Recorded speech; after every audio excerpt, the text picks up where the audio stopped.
하나님의 사랑과 은혜가 있기를 주님의 이름으로 축복합니다. 오늘은 압살롬 이야기를 같이 나누면서 은혜를 받고자 합니다. 우리 압살롬, 그의 모습은 발바닥부터 머리끝까지 흠이 없는 사람이라고 그렇게 성경은 얘기하고 있습니다. 게다가 이 아름다운 외모와 수려한 몸만이 아니라 그의 출신이 아주 비상합니다.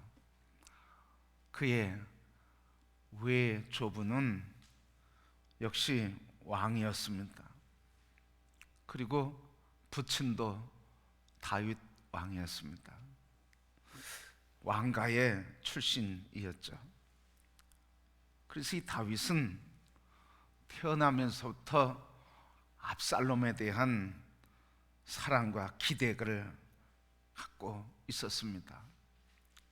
그러니까 이 압살롬은 태어나면서부터 기대를 한 몸에 받고 태어났어요. 다윗 또한 그 압살롬에 대한 기대가 있었는데, 그 기대가 뭐냐면 이 아들을 통해서 평화의 아버지가 되게 하겠다. 지금 전쟁으로 가나안 땅을 정복하고 또 지금 지파가 이렇게 나뉘어져 있어서 통일되지 못한 12지파야, 또 서로 시기와 미움, 전쟁을 하는 이런 아픈 현실인데, 이 아들로 인해서 평화를 이루는 근원이 되고, 그리고 평화의 나라를 이루는 사람으로 세웠으면 좋겠다. 그래서 평화의 아버지라는 이름의 뜻으로 압살롬이라고 하는 이름을 줘줬습니다. 그러니까 이 이름 자체가 그에 대한 아버지 다윗의 기대가 얼마나 컸는지를 얘기해 주고 있습니다. 이런 압살롬, 아버지의 기대와 꿈, 그리고 압살롬을 통해서 다윗이 그 계속될 하나님의 통치를 이루고자 했던 큰 기대를 가졌던 이 평화의 아버지 압살롬, 그런 왕자가 아버지 다윗에 대적하는 쿠데타를 일으키고 영모의 죄를 범하고, 그리고 반군과 친위대와 함께 전투를 하다가 그 전투에서 살해를 당하게 되었습니다. 결국은 국가반란 수괴의 죄로 인해서 처형을 당한 것과 다름없죠. 어떻게 이렇게 비극적인 인생의 마지막을 맞이하게 되었을까? 태어나면서부터 아버지와 그리고 외할아버지, 그 기대를 가득 담고 이스라엘의 평화의 아버지가 되는 큰 기대를 받았던 이 압살롬이 왜 이렇게 마지막에 피 흘림의 아들로 인생을 끝마치게 되었을까 하는 이야기입니다. 바로 이 비극적인 이야기는 먼 데 있는 이야기가 아니라 한 가족의 이야기였습니다. 한 가족의 이야기만이 아니라 오늘도 일상에서, 우리의 삶에서 보게 되는 우리의 삶의 이야기인 것입니다. 이렇게 한 몸에 큰 기대를 갖고 태어난 이 아들 압살롬, 한 몸에 큰 기대를 갖고 있었던 한 사람, 그 사람의 마지막 최후가 이렇게 아픔과 비극, 이 모습, 우리를 통해서 하나님은 무엇을 말씀해 주시고자 하는 것일까? 무엇을 말씀하고 무엇을 우리에게 깨닫게 해 주고자 하는 것일까? 여러분, 이 아픔의 출발점이 어딜까요?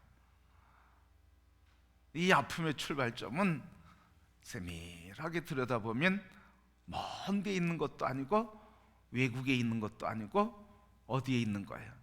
가정 안에 있는 문제예요. 집 안의 문제. 대통령이고 왕이고 하지만 결국은 뭐예요? 왕가, 그 가문 안에서, 그 집 안에서, 그 가정에서 일어난, 가족 안에 일어난 사건이라는 이야기입니다.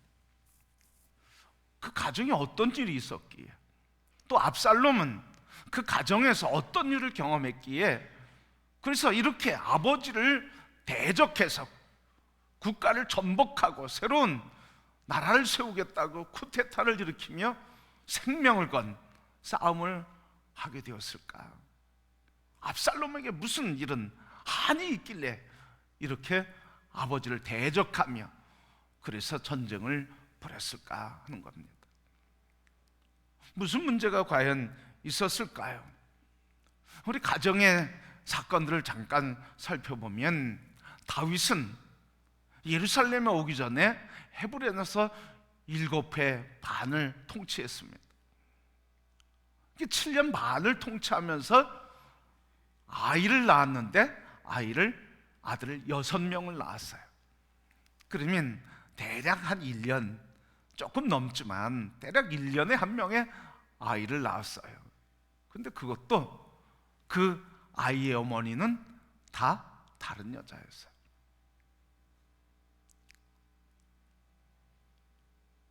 그런데 이 압살롬이라고 하는 이 아들은 바로 그술왕 달메의 딸 마아가라고 하는 여인의 몸에서 난 다윗의 아들, 세 번째 아들입니다. 그러니까 이 6 아들들이 자라면서 그 아들들 속에서 경쟁이 아마 있었을 거예요. 또 다윗은 지금 불안정한 왕권, 그것을 안정시키기 위해서 불철주야, 대외적인 활동, 군사적인 활동, 정치의 활동, 외교의 활동을 펼치느라고 가정을 돌볼 시간이나 이 아들들에게 사랑을 줄 시간이 거의 없었을 거예요. 그러니까 이 아이들은 아버지 없이 자란 거예요. 아버지가 있지만 아버지의 품이 필요할 때 그 품에 안기지 못하고, 아버지의 사랑이 필요할 때 아버지의 사랑을 받지 못하고, 아버지의 인정이 필요할 때 아버지의 인정을 받지 못하고 자라면서, 그러면서도 서로 아버지의 사랑과 그리고 인정을 받기 위해서 형제간에 아마 어렸을 때부터 경쟁이 있었을 거예요. 압살롬의 시대를 살아보지 않았지만 지금 우리의 상황과 현재 살아가는 가족의 구성을 보면 그럴 수 있단 말이죠. 바로 이런 다윗의 가정에서 자란 이 압살롬, 이런 경쟁의식, 그러면서도 자기는 다른 아들보다 어떻다는 거예요? 자기 외할아버지도 왕이고, 그리고 자기도 왕의 아들이고.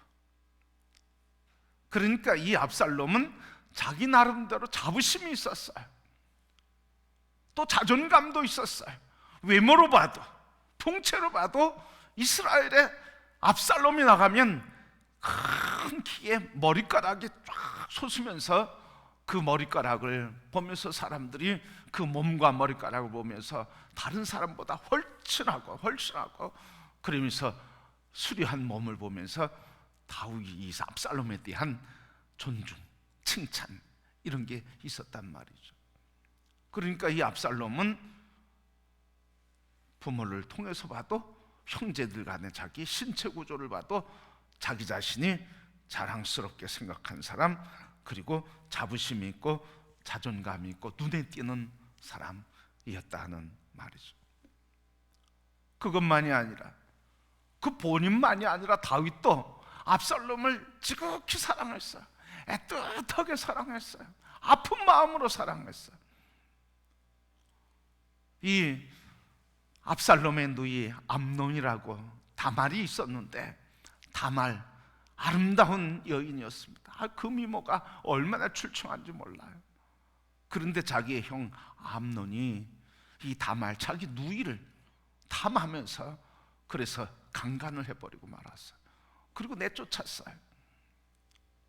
그러니까 이 압살롬의 마음에는 자기의 누이를 범하고 강간하고 내버린 형 암논에 대한 이 분노, 억울함, 복수심으로 가득했거든요.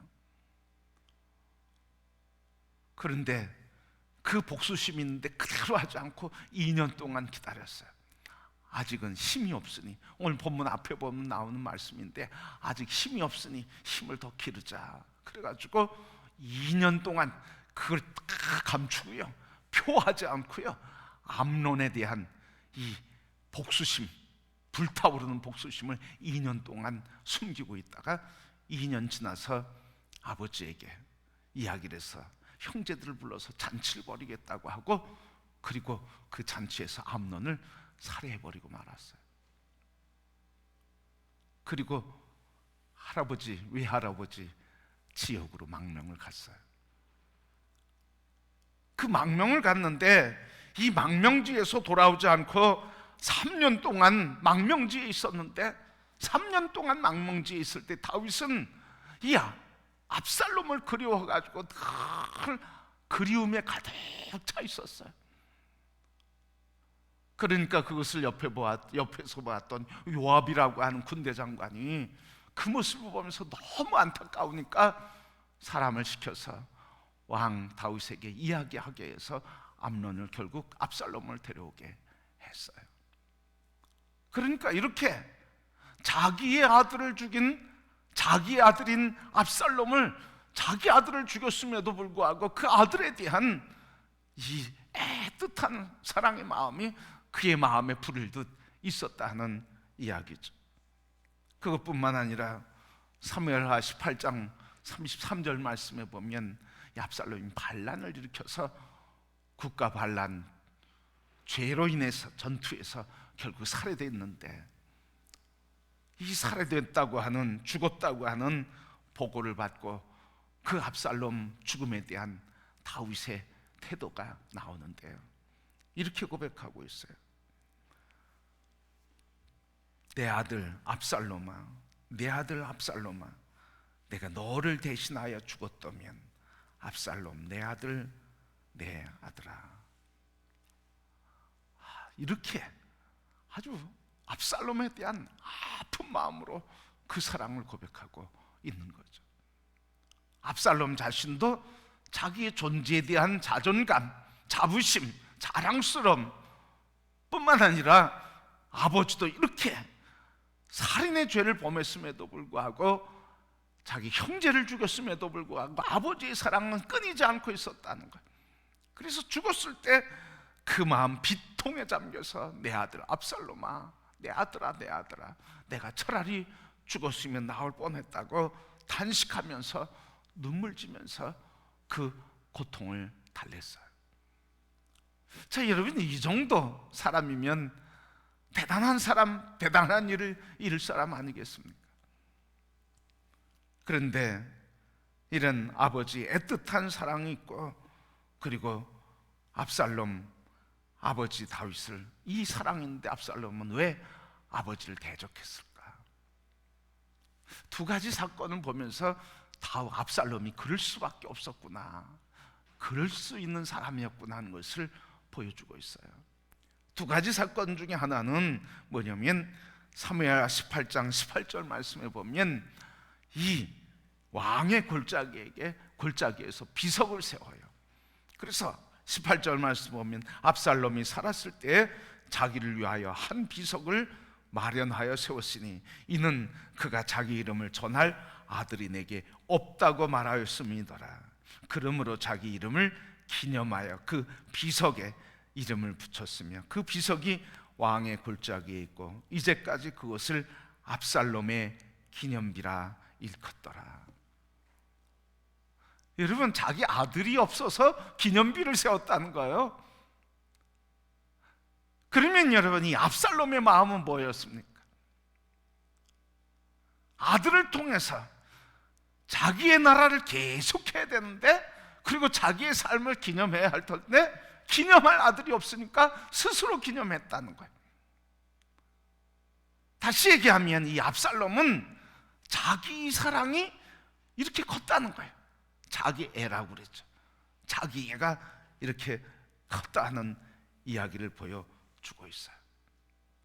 바로 이런 자기애, 이 자기애가 침해되는 걸 결코 볼 수 없어요. 이렇게 존귀한 나인데, 존귀한 우리의 가문인데, 이 가문에 암논이 감히 우리 누이를 쳐? 용납할 수가 없었던 거예요. 내가 이렇게 존귀한 자인데 누가 나를 대적할 수 있느냐? 그래서 이 존귀한 거에 대한 삶을 인정받고자 하는 강한 욕구가 있었다는 거죠. 기념비를 세워서 압살롬은 이런 사람이다, 이런 사람이다, 자기 이름을 내고 싶은 거예요. 존중받고 싶고 인정받고 싶은 거죠. 그런데 여러분, 이 인정이 채워지지 않을 땐 어떻게 하는 겁니까? 이 인정받고자 하는 욕구가 그 강하게 뭐로 나타났어요? 권력욕으로 나타났어요. 인정받고자 하는 욕구와 권력욕으로 내몰았고 결국은 아버지 다윗까지도 치게 되는 결과를 가져오게 된 거예요. 바로 인정욕구. 이 인정욕구가 채워져야 되는데 채워지지 않으니까 권력욕으로 넘어가는 거예요. 이걸 아버지가 채워줬어야 되는데, 그래서 아버지가 돌아왔을 때, 2년 만에 돌아왔을 때, 그때 그를 받아들여야 되는데 받아들이고 그냥 3년 동안 아무 얘기도 안 했던 거예요. 그러니까 이 압살롬이 3년 기다리다가 못 기다리고 더 이상 기다릴 수 없다 그래서 쿠데타를 일으키게 되는 거예요. 여러분, 이렇게 이 압살롬에게는 강한 인정 욕구가 있었다는 거예요. 그래서 인정받아야만 존재감이 생기는데 인정받게 하기 위해서 어떻게 합니까? 인정받게 하고 인정받기 위해서 어떤 사람은 뭐예요? 여자들이 주로 쓰는 방법, 애교를 부리죠. 살살살, 아주 살살살 애교를 부려요. 그죠? 인정받기 위해서 애교를 부려요. 또 어떤 사람은 어떻게 해요? 인정받기 위해서 사고를 쳐요. 문제를 일으켜요. 또 어떤 사람은 인정받기 위해서 뭐 합니까? 충성해요. 충성해. 그러니까 이 압살롬은 인정받기 위해서 압살롬이 한 방법이 뭐냐? 사고치는 거였어.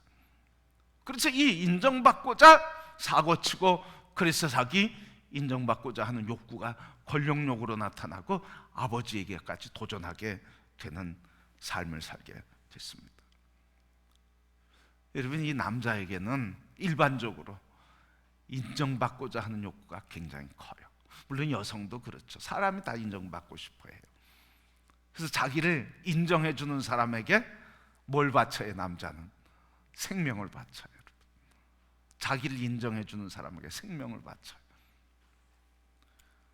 그래서 남자는 인정해 주는 사람 따라가게 돼 있어요. 그게 남자를 휘어잡는 거 간단해요, 여러분.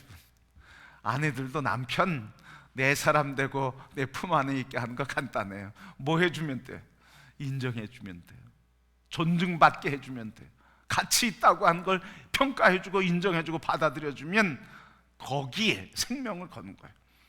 우리 오래전이지만 그 옳지 않은 삶을 살았던 사람이기도 하지만 장아무개라고 하는 사람이 있었어요. 전두환 대통령의 오른팔이죠. 그 사람 뭐예요?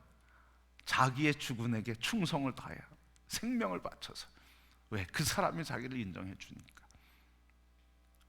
바로 여러분, 바로 이 압살롬에게는 인정의 욕구가 있어서 그 인정받음으로써 자기가 존중감을 느끼고 싶은데 인정해 주지 않으니까 자기가 존중받고 싶어서 그래서 사고를 치고 그리고 문제를 일으키고 그래서 쿠데타를 일으키게 되고 결국 이 인정받고자 하는 것이 성취되지 않으면 또 어떤 모습을 나타내냐? 음모를 꾸며 방해를 하고 방해꾼이 되고 음모를 꾸미고 그리고 부정적인 이야기를 막 하고 비난을 쏟아내요.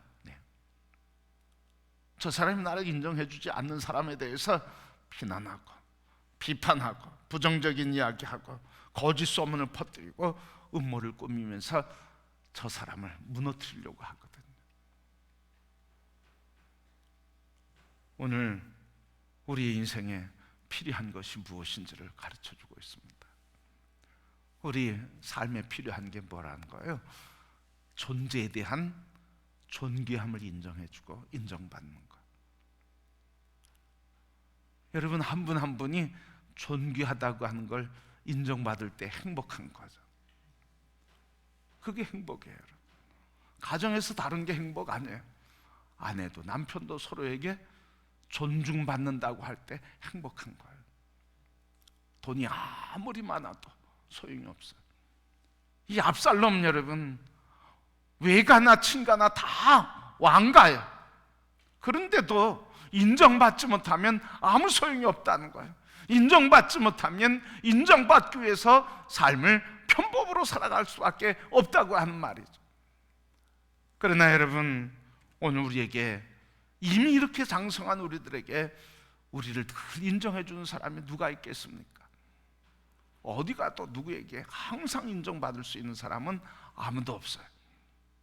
그런데 우리를 향하신 끊임없는 사랑과 인정을 해주시는 분, 그분을 만날 때 진정한 행복을 느끼게 되는 거예요. 비록 사람에게서, 비록 아내나 남편이, 비록 우리 선생님이, 내가 만나는 친구들이 나를 인정해 주지 않는다 할지라도 나를 인정해 주시는 하나님이 계시다고 하는 이 하나님을 믿는 믿음이 있을 때, 그때 우리는 그 하나님이 나를 사랑해 주시고 받아주시고 존귀하다고 품어주시는 그 인정하심 때문에 우리는 어떤 시련도 이길 수가 있어요. 그래서 우리 어떻게 됩니까? 예수님의 사랑을 받고 나니까 어떻게 해요? 나를 인정해 주시고 품어주시고 사랑해 주시는 예수님에게 우린 뭘 드려요? 나 가진 것 없어, 내 몸 주님께 드립니다. 그 사랑에, 나를 받아들여 주신 그 사랑에 나의 삶을 다 드리는 거예요. 그래서 십자가의 길을 기쁨으로 걸어가게 되고 순교의 길을 감사하며 담대함에 걸어가게 되는 겁니다. 그렇게 성도 여러분, 이제 우리가 인정받고 싶어하는 대상을 바꾸시길 바랍니다. 사람에게 인정받고들려고 사람을 바라보고 사람을 붙들고 사람을 찾아가고 사람을 이해시키려고 하는 것은 참 피곤한 일이에요. 여러분, 여기서 누가 서로를 만족시켜 주시겠어요? 아무도 여러분을 만족시켜 줄 사람은 한 명도 없어요. 여러분의 아내나 남편이 여러분을 100% 언제나 만족시켜 줍니까? 절대로 그렇지 않다는 거예요. 나를 만족시켜 줄 사람은 아무도, 완전히 만족시켜 줄 사람 아무도 없다는 거예요. 그런데 우리는 어떻게 해요? 나에게 만족시켜 주고 다 인정해 주지 않는 그 사람에게 뭘 받으려고 그래? 인정받으려고 그러고 사랑받으려고 그러는 거예요. 나오지 않는 젖을 물고 빨면서 젖이 안 나온다고 칭칭거리고 우는 아이나 똑같은 모습이. 그러게 여러분, 사람 바라보고 인정받고 사람에게 그 인정의 욕구를 채우려고 하지 마세요. 채울 수도 없어요. 채워지지도 않아요. 나 또한 다른 사람에게 다 채워줄 수도 없어요. 어떻게? 우리를 그냥 받아주시는 하나님의 사랑, 우리를 그냥 품어주시는 그리스도 예수의 품, 그 품에 있을 때 그 사랑 때문에 주님을 향해서 나의 삶을 드리고 그 사랑 때문에 너를 향해서, 너를 위해서 나의 삶을 다 드려도 행복해하는 아름다운 사랑의 교제와 아름다운 사랑의 감격 속에서 가정을 이루고, 그리고 거룩한 교회를 이루며 거룩한 사회를 이루어가는 줄 믿습니다. 그렇게 서로에게 찾지 말고 그리스도에게 그 사랑을 찾는 성도가 되시기를 축복합니다. 이사야 43장 44절 말씀, 네가 내 눈에 보배롭고 존귀하며 내가 너를 사랑하였은즉 내가 네 대신 사람들을 내어주며 백성들이 네 생명을 대신하리라. 하나님이 하시는 말씀이에요. 네가 내 눈에 보배롭고 존귀하며 내가 너를 사랑하였은즉 너의 생명 대신 다른 생명을 다시 나리라. 네가 나를 사랑하고 내가 너를 사랑하였은즉. 주님을 사랑하는 그 사랑, 주님이 우리를 사랑하고 사랑으로 하나 되고 사랑으로 한 몸을 이루고 사랑으로 우리를 이렇게 하나 되게 하시는 그 하나님의 사랑이 우리를 다른 사람을 희생해서라도 나를 지켜주시겠다는, 이렇게 하나님 우리를 사랑하셔. 그러니 여러분, 이제 사람 붙들지 않고 주님 붙들기를 소원합니다. 사람 사랑에 매달리고 그거에 갈증 느껴서 사랑 때문에 갈등하고 싸우고 그리고 다투고 분노하지 말고 우리에게 조건 없이 받아주시는 예수 그리스도의 사랑에 붙들리고 그 사랑을 마음껏 받고 그 사랑의 감격 속에서, 넘치는 역사 속에서 사랑하며 사랑을 나누며 무조건 인정해주는 그 사랑의 감격과 삶이 우리 모든 성도들에게 넘치게 되기를 축복합니다. 사람 보지 마시고 주님, 우리를 그렇게 사랑하시는 주님, 십자가에서 사랑하시는 그 주님의 사랑을 늘 붙드시고 그 사랑에 주님과 교제하면서 여기에 사랑으로 가득 채워지는 성도가 되시기를 축복합니다. 그러면 자기의 권력을 위해서 쿠데타를 일으키는 게 아니라 자기가 죽더라도 하나님의 영광스러운 삶을 위해서 자기 삶을 드리게 돼 있어요. 우리 교회 어떻게 하면 충성스러운 일꾼들로 다 세워질까요? 제자 훈련하면 다 그렇게 세워질까요? 절대로 안 해요. 교회 열심히 나오라고 맨날 전화하고 문자 보내고 뭐 이렇게 신방해야 그렇게 될까요? 그렇지 않아요. 물론 그런 게 기회는 되지만 결정적인 건 뭐예요? 내 안에 내가 예수 그리스도 그 사랑을 만날 때, 내 안에 예수 그리스도 사랑이 여기 좌정해 계실 때, 그래서 내 안에 주님이 살고 주님 안에 내가 거할 때 그 기쁨과 감격, 그 사랑 때문에 주님을 위해서 생명을 바치고 그리고 다 삶을 들여서 충성해도 기쁨으로 감사함으로 행복해서 살아가는 복된 삶 되게 되는 줄 믿습니다. 그래서 주님이 사셔야 돼요. 주님. 제자 훈련을 통해서도 뭐가 살아나요? 주님이 살아나야 돼요. 기도와 예배를 통해서도 뭐가 살아나야 되는 거예요? 주님이 내 안에 살아나는 거예요. 말씀을 묵상하는 걸 통해서 주님이 살아나는 거예요. 봉사를 통해서도 주님이 살아나는 역사를 경험해야 하는 거예요. 그럴 때 진정한 섬김의 삶, 진정한 존중해주고 받는 삶을 살게 되는 거예요. 성도 여러분, 이제부터는 주님만 바라보시기를 축복합니다. 자, 이렇게 이 압살롬에게는 그의 삶을 이렇게 표현해주는 한 사건, 바로 압살롬의 기념비, 왕의 골짜기에 그의 기념비. 왕도 안 된 사람이 왕의 골짜기, 왕의 계곡에 자기가 왕이 되었던 것처럼 그렇게 기념비를 세웠다는 거예요. 두 번째, 그의 삶에 아주 결정적인 사건이 또 있었는데 그게 뭡니까? 그게 근친강간을 당한 버림받은 누이의 일로 인해서 형 암논에 대한 분노, 복수심, 이 적개심으로 가득한 마음이에요. 다시 얘기하면 이 분노와 억울함과 보복과 복수심, 이 상처받은 마음, 이게 감정에 해결되지 않으면 인생은 어긋나게 된다는 거예요. 우리가 꼭 기억해야 돼요. 우리 안에 있는 이런 깨어지고 그리고 상한 마음이 처리되지 않는, 상한 감정이 처리가 되지 않으면 우리의 인생은 그 상한 감정에 조그만 틈만 있으면 노예가 되고 만다는 거예요. 그래서 어떻게 하든 상한 감정, 내 안에 있는 이 깨어진 마음, 이걸 해결해야 돼요. 이거 해결하지 않으면 우리 안에서 이 상한 마음 때문에 다른 것 막 받아들여도 어떻게 되는 거예요? 은혜를 받아들여도 여기 들어가면 어떻게 돼요? 다 뭐가 돼요? 상해버리는 거예요. 여기 상한 마음이 있기 때문에, 깨어진 마음이 있기 때문에 은혜를 받고 하나님의 사랑을 받아도 여기 들어가면 다 어떻게 되는 거예요? 다 깨져버려, 다 부패해버려, 다 썩어버려, 다 없어진단 말이죠.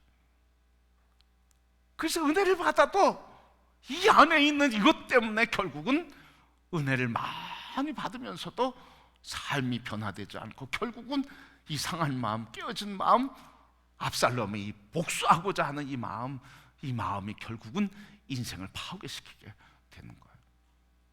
우리 안에 있는 이 깨어진 마음, 해결되지 않는 감정의 마음, 이 상처의 마음이 여러분 다 치료되고 회복될 때, 그때 우리의 삶은 건강한 삶, 하나님이 부어주신 그대로의 삶이 나타나는 줄 믿습니다. 하나님의 은혜를 막 부어줘도 여기서 뭐예요? 받아들이는 게 왜곡되고 굴곡지고 깨어지고 편향돼 있고, 그리고 이게 문제가 있기 때문에 여기서 자꾸 문제가 생겨요. 하나님의 은혜의 문제가 아니라 여기에서 문제가 자꾸 생기는 거예요. 그래서 어떻게 하든 하나님의 영이 우리 안에 오셔서 우리를 만지실 때 만지시도록 나를 내어드려야 되는 거예요. 치료하시도록 나를 내어드려야 되는 거예요. 그런데 우리가 이거 내놓지 않거든요. 자꾸 감추거든요. 없는 것처럼 생각하고, 그리고 얘기하면 뭐라고 그래요? 여러분 뭐라고 그러죠? 아, 힘들었겠어요, 마음 속상하시겠어요. 그러면 뭐라고 그래요? 여러분, 제가요 우리 이렇게 얘기하면서 짧은 시간이지만 속상해요. 얼마나 속상하겠어요? 이러면 네 목사님, 제 마음이 속상해, 이런 분 한 분도 못 만났어. 다 뭐라고 그래? 다 괜찮다고 그래. 그런데 괜찮다고 그러고 돌아서서 나중에 얘기를 들어보면 그게 속상해가지고 사고가 터지더라고요. 괜찮은 게 아니에요, 여러분. 그걸 의지적으로 다 덮으려고 그래. 그래서 덮여주는 게 아니에요. 여러분, 이 남은 감정의 문제, 이 압살롬에게는 남은 감정, 이 누이가 근친 강간당함으로 인해서 받았던 이 복수의 심, 아픔, 게다가요 아버지 다윗이 뭐라고 했어요, 여러분? 아버지 다윗이 이 암논이 자기의 딸 다말을 강간했는데도요 아무 소리 안 했어. 아무 얘기 안 했어. 그러니까 이 압살롬은 여기서 더 불이 나는 거예요. 이게 아버지인가? 이게 왕인가? 이러면서 여기서 불이 나는 거예요. 아버지가 위로해주고 그걸 치리하고 해야 되는데 하지 못한 거예요. 침묵하고 말았어요, 아버지가. 그러니까 이 압살롬은 암논에 대한 증오심이 누구에게까지 가는 거예요? 아버지에게까지 가는 거예요. 아버지가 이럴 수 있을까? 여러분, 바로 처리되지 않은 우리의 감정의 문제가, 이걸 풀지 않으면 우리에게는 자꾸 분노의 풍선이 돼서 언젠가는 터지고 만다는 거예요. 내 몸이 병이 생기든지 아니면 사고를 치든지 문제가 일어나는 이 감정의 풍선이 되고 분노의 풍선이 돼서 언젠가는 터지게 되어 있단 말이죠. 그래서 여러분, 이 암논이 경험한 이 일을 통해서 인생에 그렇게 금수저를 물고 태어난 이 사람이 이렇게 비참한 인생을 살 수밖에 없었던 아픔은, 마음의 아픔에 감정의 문제를 처리하지 못하고 그냥 쓴뿌리들 이 감정에 붙들리고 마니까 인생이 파괴되는 인생을 살 수밖에 없었다는 거죠.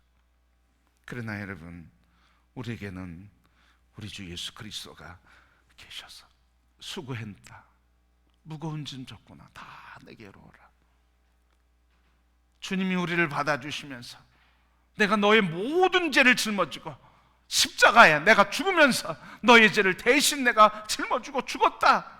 그리고 내가 그리스도 예수, 내가 하나님의 의에 대해서 살았으니 너희도 살았다고 하면서 우리의 상한 마음과 아픔과 감정들 다 십자가에 못 박고 우리를 치료하시고 회복하시는 은혜를 허락해 주셨습니다.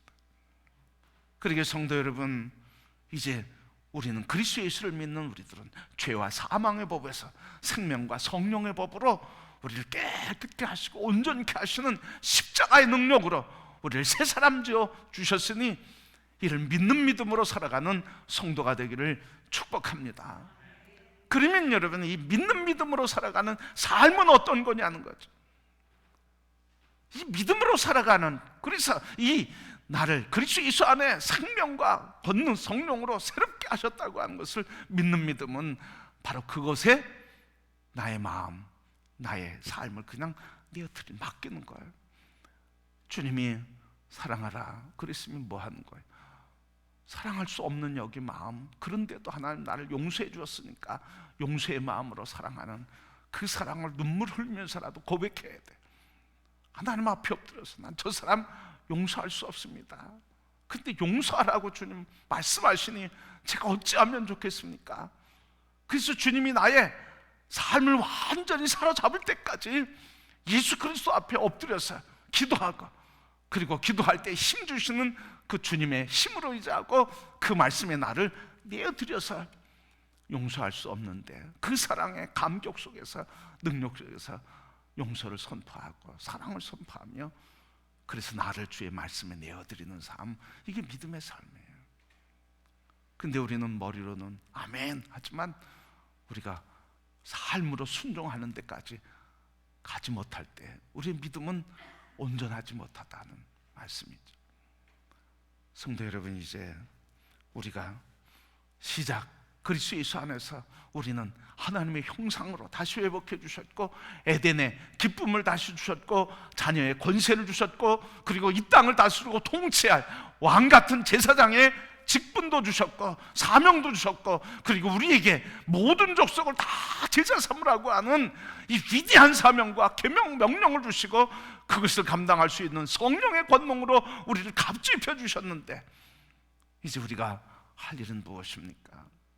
우리 안에 있는 감정의 철이 십자가에 못 박혔음을, 그리고 그리스도 안에서 새롭게 된 것을 그걸 입으로 시인하고 주님이 내 안에 사신다고 고백하며 그 말씀에 나를 순종시켜 나갈 때, 그리고 주님께서 나 상한 마음의 감정의 사람, 나의 이 존중함은 오직 예수 그리스도께서 사랑해 주심으로 내가 존중받는다고 하는 것을 느낄 수 있다고 하는 것, 그것을 기억하시고 오직 예수 그리스도에게로 달려가시고 주님께 붙들림 받으어서 우리를 통해서 이 세계를 이어가게 하시고 열방을 회복하게 하시고자 하는 하나님의 위대한 역사를 이루는 존귀한 백성, 황금 수저를 가지고 그것을 권세를 이 땅에 누리며 나타내며 하나님의 영광의 역사를 이뤄가는 주님의 백성들, 우리 거룩한 백성들로 다 승리하기를 축복합니다.